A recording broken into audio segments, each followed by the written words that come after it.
This lesson is going to be on inequality word problems.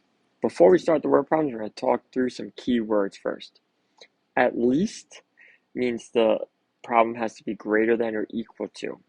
At most is less than or equal to. No more than is that it's less than or equal to. More than is just greater than. Less than is less than. Between is a compound inequality using and, but it does not including the given numbers. If it says inclusive, that means that for the between, it's going to include those numbers and it's going to have the or equal to line with our inequality. Joel rented a bike from Jay's Bikes. They charged him $2 per hour plus a $10 fee. Joe has $28 to spend. How many hours can he rent the bike for? So first we have to state what our variable stands for. X equals the number of hours. Now I'm going to write my inequality. We have a $10 fee plus the $2 per hour, so that's 2x. If he has $28 to spend, he cannot spend more than that, so this whole expression has to be less than or equal to 28. So now I can subtract 10 from both sides to start solving. I have 2x is less than or equal to 18.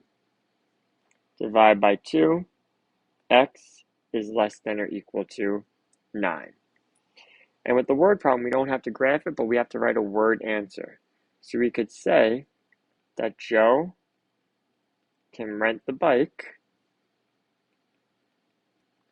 for at most 9 hours.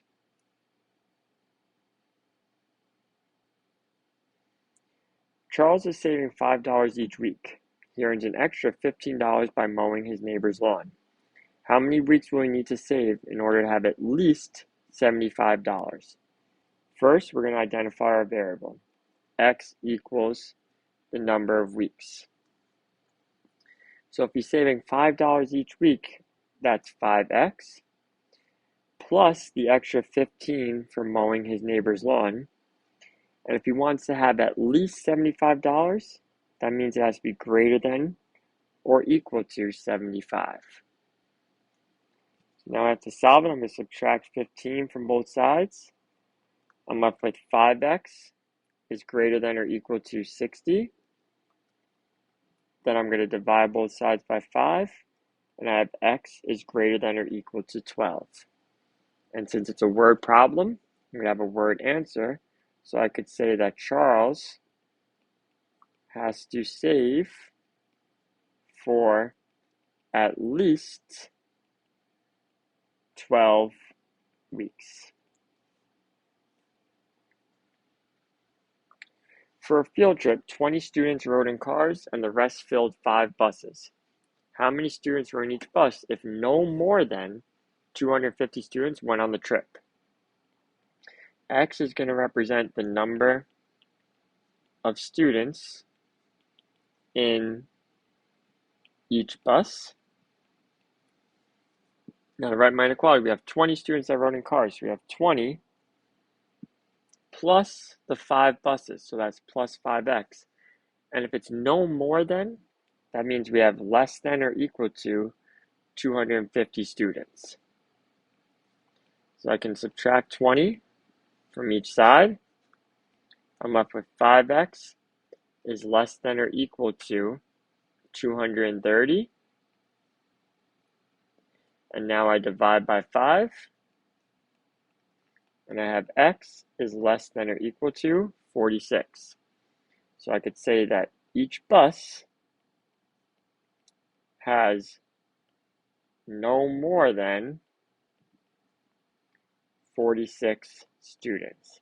It's always a good idea to use the same keywords that they gave you in the problem so you know you're using the right phrase. Jake earns $9.85 per hour working at a software company. He wants to earn at least $300 a week. how many full hours must he work to earn the money? So X is going to represent the number of hours. Now, if he gets paid $9.85 per hour, that means it's going to be 9.85x, and he wants that to be at least, so that's greater than or equal to 300.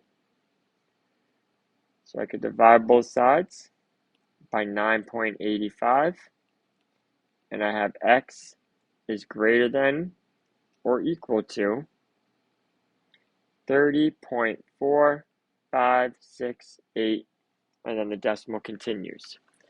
Now the problem wants us to know how many full hours he must work. So since I have to be greater than this 30.4, that means that Jake must work at least 31 hours. So I'm not rounding this number. I'm determining the first full hours that's greater than the 30.4, which would be 31 hours.